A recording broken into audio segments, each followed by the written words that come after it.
somehow lets him become, a top 10 type quarterback, and they make the playoffs with a real chance to win a game or two this year, then, Sirianni's set. I mean, he's a genius at that point.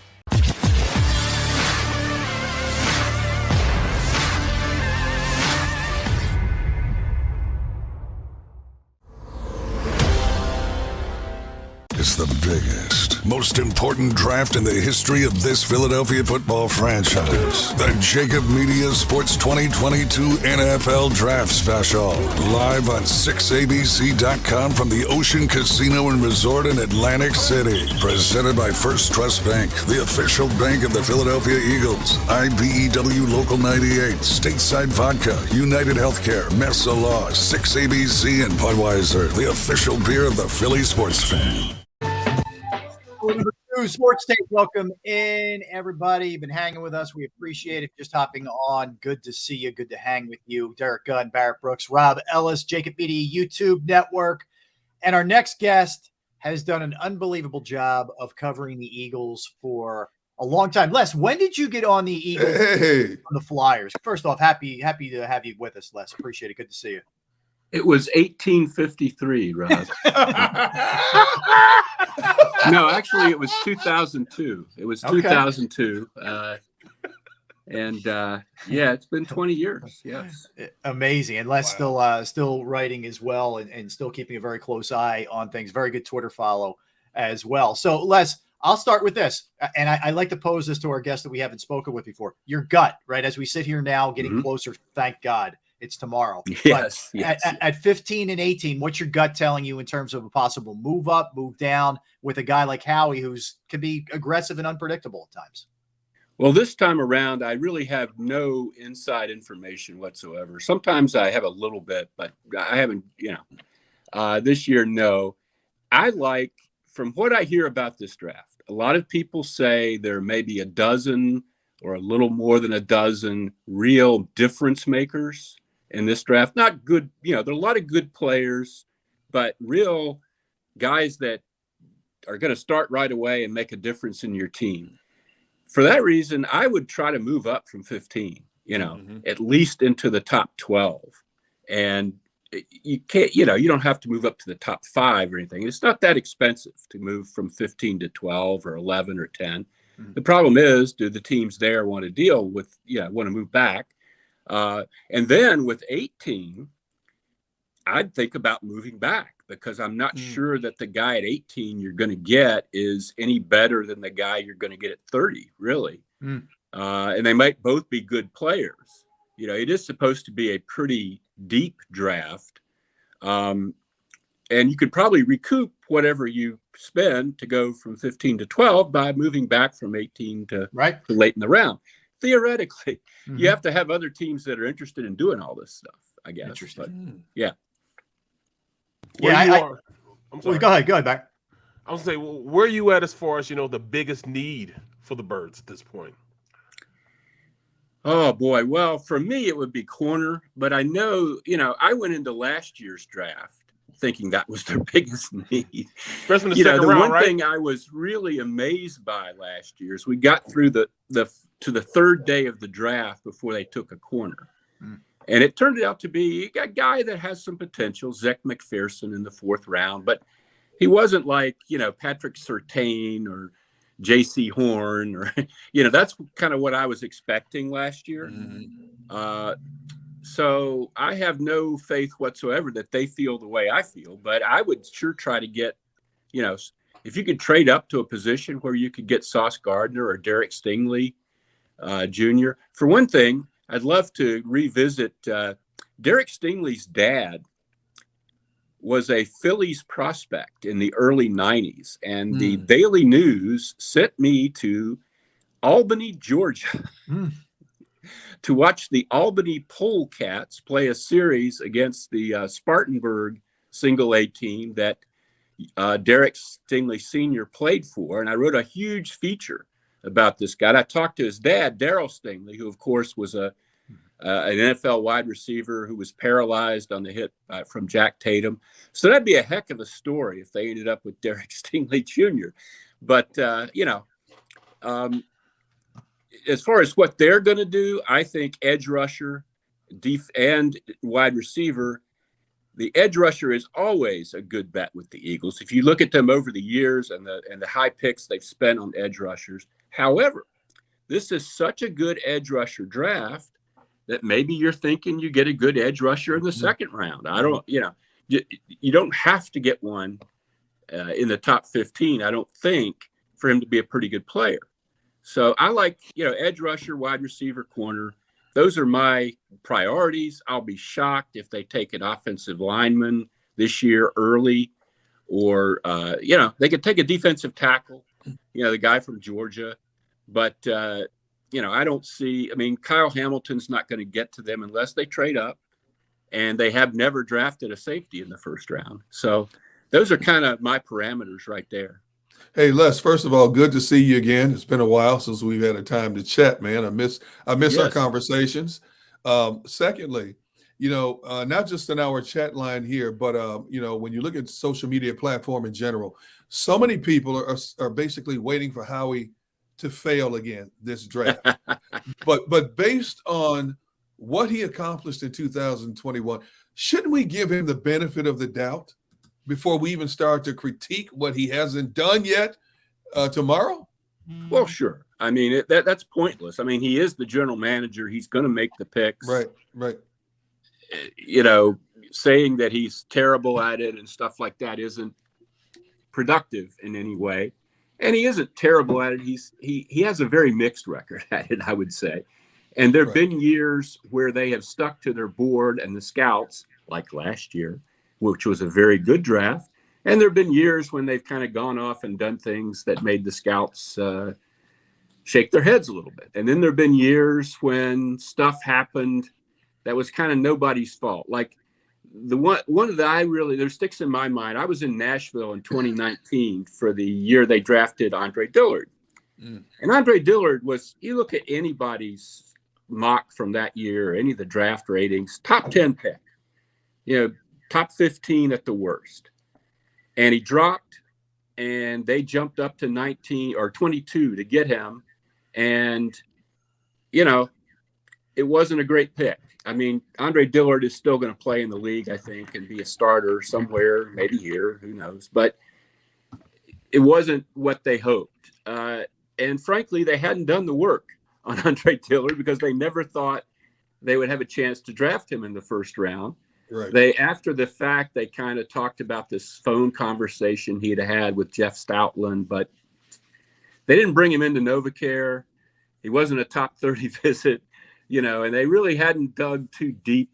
If you talk to the first training camp, Derek, I think you might remember this, Andre's coaches, high school coaches from Washington State came to camp. Yep. And I was talking to them, and they had this really funny, at the time it was a funny story about how Andre had been a basketball player and didn't want to play football. And when they finally got him to go out for football his sophomore year or freshman year, he did really well. And he was thinking he was going to be on the JV. And they told him, no, you're going to be on the varsity. And he was like, whoa, the varsity? Oh, my God, And so to make him feel more secure, they got the leaders of the team to have like a special presentation in the locker room of his varsity jersey to make him feel confident that he could play for the varsity. Well, if the guy's tearing it up, that's a funny story. If the guy shows no confidence and is easily frustrated and, you wonder how much he really loves football, that's not such a funny story. Right. That kind of been like me, And that's the kind of thing that the Eagles like to know and often do know. They send their security director, Dom DeSandro, in addition to a bunch of scouts, out to the communities to find out this stuff. Except with Andre Dillard, they didn't know that. That's pretty fascinating stuff. That is good insight there, Les. So I guess the question just off of that, Howie, we know, can tend to bounce back. When it happened with Chip Kelly, and he came back stronger and they won a Super Bowl. Maybe a couple of bad drafts, maybe it woke him up a little bit. And you're coming off a good one last year. I just think it's really tough to gauge, when it comes to that situation. Mm-hmm. It really is. And I honestly think last year they know they had the right process. They stuck to the board. I guess my biggest concern this year is they've lost 2 key front office personnel executives already, to Ian Cunningham to the Bears and Brandon Brown to the Giants. And there's a lot of talk that Andy Weidel, the only other top executive in the personnel department, is going to be going to the Steelers after the draft as their general manager. So do we have the kind of board we had last year? Is it as well vetted and as, Great question. sourced as last year's board was? I guess that would be my biggest concern. I kind of think Howie knows now where a lot of the landmines are when it comes to drafting. Interesting. Well, you look at last year, and obviously you went at it from a unique perspective, Les, after covering the team up close and personal for so long. But what's your sense of a couple different things? Let's start with Nick Sirianni. I mean, a guy who they dug out of a big hole early, to his credit. They got in the playoffs in his first year. That's not an easy thing to do as an NFL head coach, no matter how many teams are getting in now. But there's also still a lot up there where you say to yourself, I don't really know here. What do you think about Sirianni? Well, I think he motivates players pretty well. I think they respond to his enthusiasm and his diligence. And, I think he builds them up, which a good coach does. He cares about them. He looks for ways to help them succeed. I think everybody gets that. I don't know. I think Sirianni, what happens with Jalen Hurts is going to have a lot to do with how Sirianni is perceived. If Jalen Hurts treads water or goes backwards this year, the team is going to tread water or go backwards this year. If Jalen Hurts' hard work and, diligence and toughness and all that stuff that he has somehow lets him become, a top 10 type quarterback, and they make the playoffs with a real chance to win a game or two this year, then, Sirianni's set. I mean, he's a genius at that point. But I still think it's hard for me to shake the feeling that with Sirianni and with some of his top assistants, that these are guys that were fetching coffee 10 years ago in the NFL. They were not, it's not like he was the offensive coordinator who did this and that somewhere, and that's not fair because, Andy Reid was a very low-level assistant for a long time before he had actually become the quarterback's coach of the Packers, before the Eagles got him. But, that's not fair, but it's something I think about, is that you're not dealing with a depth of NFL experience with these guys in terms of their coaching backgrounds, and especially Nick. And I do still have some questions, I guess, is a long rambling answer to your question. Wow. But I like the guy. I think he's smart. I think he's a good person. I think he's, he has the tools to become a really good coach. Wow, Hey, let me curse. Yes. Les, now that you mentioned Nick Sirianni, then let me follow with this, because a quarterback is tied to a head coach's hip. Success or failure, whatever the case may be. And there's so many people right now that are indifferent on Jalen Hurts moving forward. Where do you stand on Jalen Hurts? Has the sample size been too small to really determine what he is or isn't? Or do you have a good sense from your own perspective of, Jalen Hurts can improve significantly, or maybe he's right at that ceiling of his potential? I'm not enough of a quarterback whisperer to really say definitively one way or the other. I would like to be pleasantly surprised, I think, by Jalen Hurts. We've seen, the people that say we haven't seen nearly enough, we've seen a pretty good bit. We've seen more than they think we've seen. And there have been some times when it just hasn't, there's things in terms of recognition and going through progressions and making tight throws that haven't been there. Does that mean they can't possibly be there? I hope that's not the case, because I like the guy, tremendous person, leader, everything you'd want in a quarterback off the field. Mm-hmm. It'd be nice if he could develop all that stuff, but I don't know that I've seen it a whole lot in the NFL. And he's going to have to prove it to me. I don't have a problem with them going in this position they're in, where they're almost certainly not going to win the Super Bowl this year, regardless. Right. I don't have a problem with them giving him a year to really, nail down what he can do.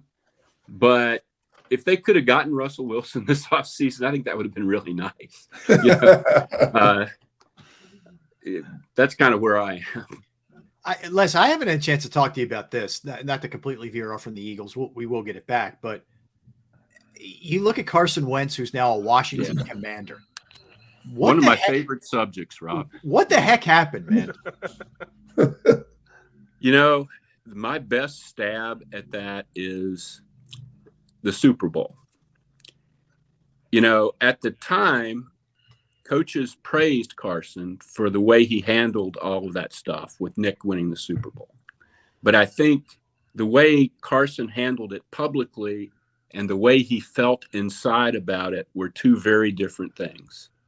I think his whole concept of the situation and who he was and a lot of things just totally shifted right then. He became very uptight, very defensive, and that's just carried on. He became very stubborn in his ways, which I don't know if he was like that as a young player. I don't really think he was, but it's followed him, through the sort of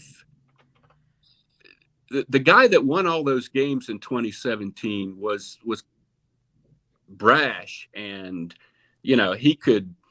Well, physically, he was a different guy too. That's a part of it. Mm-hmm. The things I remember from 2017 are, the pass rush would get to him and he would stiff arm a guy and spin off of it and throw a ball 40 yards down the field. You don't ever see that anymore. Mm-hmm. If they're there, they're getting him. And he's really jittery in the pocket now. Mm-hmm. And it's not like he can really buy time the way he used to. It's just like he's really bothered. He's looking around for the guy that's going to hurt him, and that happens. It happened to Brett Favre late in his career. I thought, that happens to quarterbacks. Brett Favre threw an interception in that 4th and 26 game that allowed the Eagles to kick the winning field goal because he didn't want to get hit. Yeah. I think Carson is kind of at that point, and I think he just, for whatever, the part that mystifies me is he's smart. He was an honor student all the way through college. He's got to know that there are things he could work on. I mean, it's not just a few people saying this. There are things he could work on that could put him back in that top 10 category, probably, even though he isn't physically what he was in 2017. He still has that arm. Mm-hmm. He's still, he's still tall and, all that good stuff.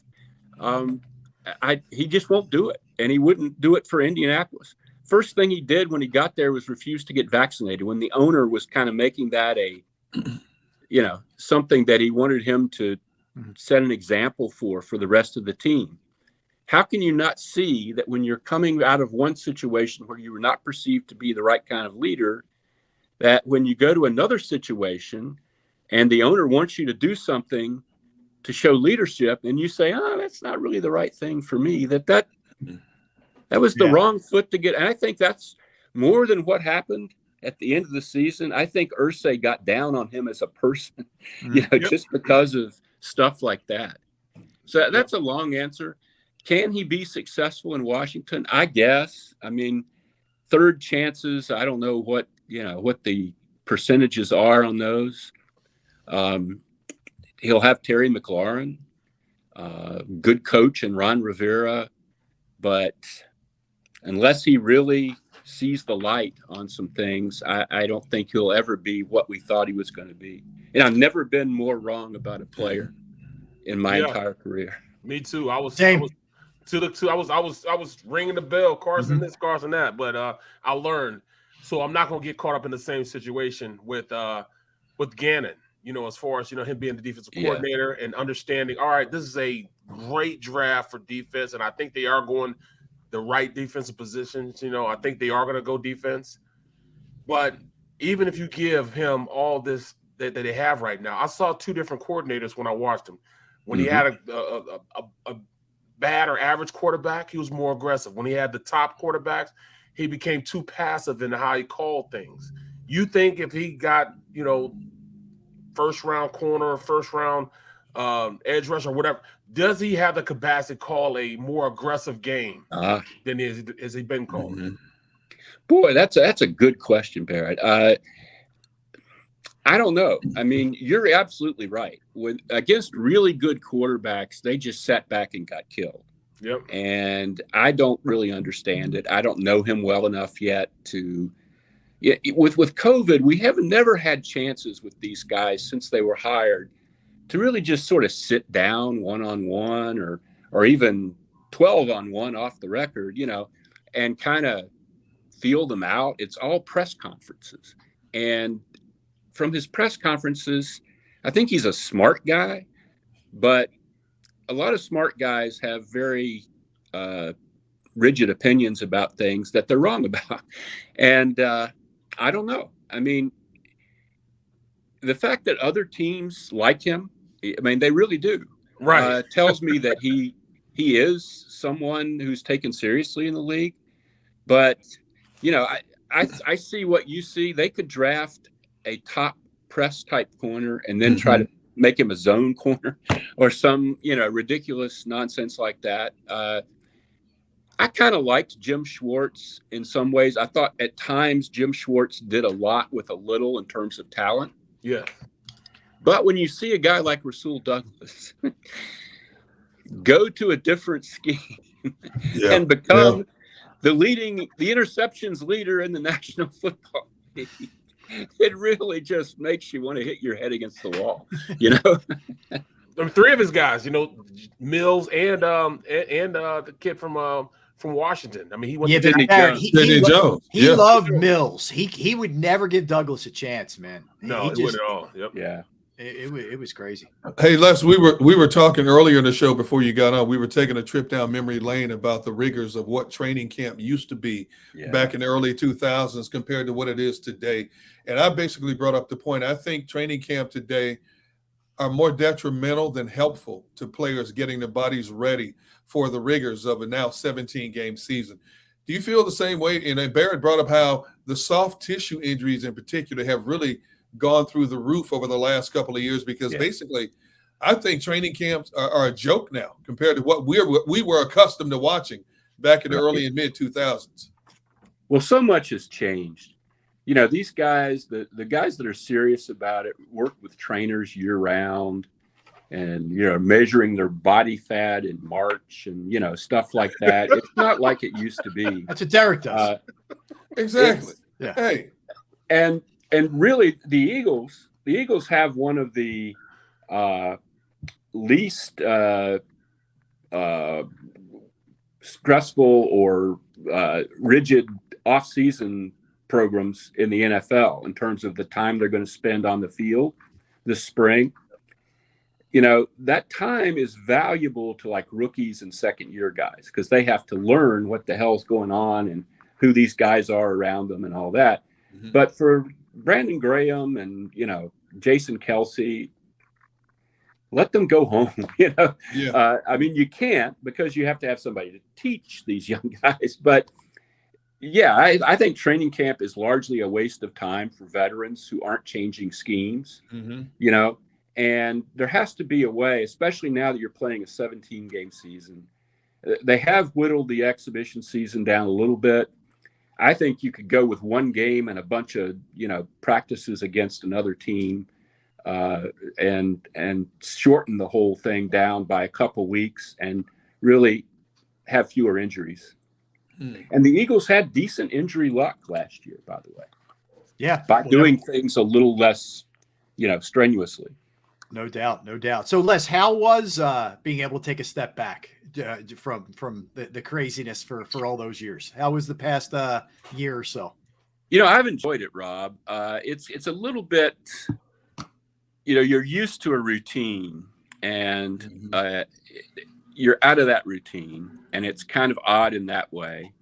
And I have looked for, like right now, I'm doing Eagles columns a couple times a week for NJ.com. Right. Last year, I did some work for the Associated Press. I've looked for ways to kind of keep my hand in so it won't be so abrupt, and so that I won't lose track and lose touch with things, But I really don't want to work 5 or 6 days a week anymore. I'm 66. How can I be I was down? a beat writer. Beat writing is exhausting, and I did it 13 years on the Flyers and then 19 years on the Eagles, and that was enough. I like writing columns. I don't like, I'm not, all the agents now are like my kids' ages, and I don't want to call some 30-year-old agent and beg him for contract details anymore.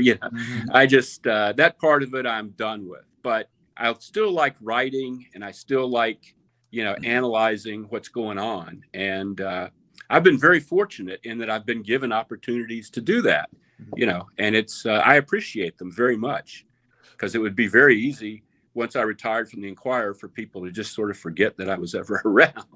So I'm very, very happy that hasn't happened. No. So Les, when you're away from your occasional writings and columns, what do you do? What do you do with all your free time?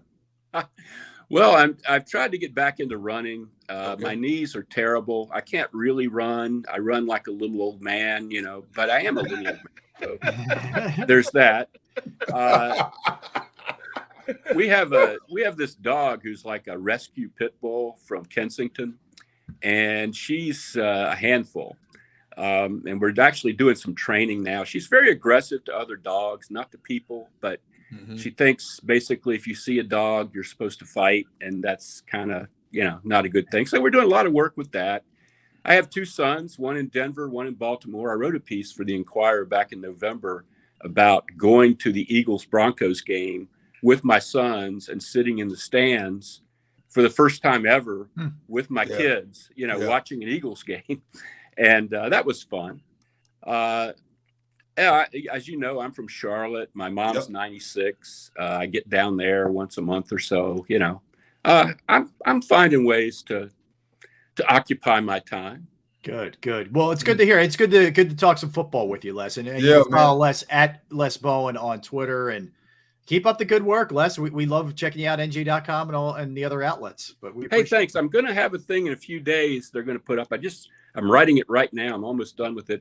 I talked to Brandon Graham about, he's the longest tenured Eagle now, and that 2010 draft and his memories of that night and everything that's gone since then. I mean, his story is an amazing, all the twists and turns of it. Sure. Yep. Why aren't you Earl Thomas? And, Chip Kelly and all the stuff that's happened to Brandon over the years to become like the grizzled old franchise icon that even 5 years ago, I don't think anybody foresaw him becoming. So, look for that. It'll be up there. Excellent. Les, appreciate it. Listen, enjoy semi-retired life, but keep up the good work. Appreciate it. Well, it's good to see all you guys. I hope you do Likewise. very well with this. Thank you, man. Good talking to you. Les. All right, class act right there, Les. Yeah, it is. Right. Guys, let's take a time out. Let's so we're going to be joined, as I mentioned a little bit later. Anthony Beck's going to hop on at 2:30. We'll talk draft and all kinds of stuff with Anthony, who follows the pro game and the college game very closely. Put 11 years in the NFL, was a college football analyst for a long time, and is now taking over as a head coach for the XFL. Rich Hoffman at 2:00. We'll talk some Sixers. There was an interesting quote, which we'll delve into when we get back, but we'll also talk to Rich about, from Doc Rivers on his tendency for his teams to blow leads in the playoffs. He addressed it today. All right. So we'll talk about that. He did. We'll get into the Sixers when we get back. We'll get into some Phillies who look like they may have found some footing here. We'll do that as well. Barrett Brooks, Derek Gunn, Rob Ellis, Sports Take, JAKIB.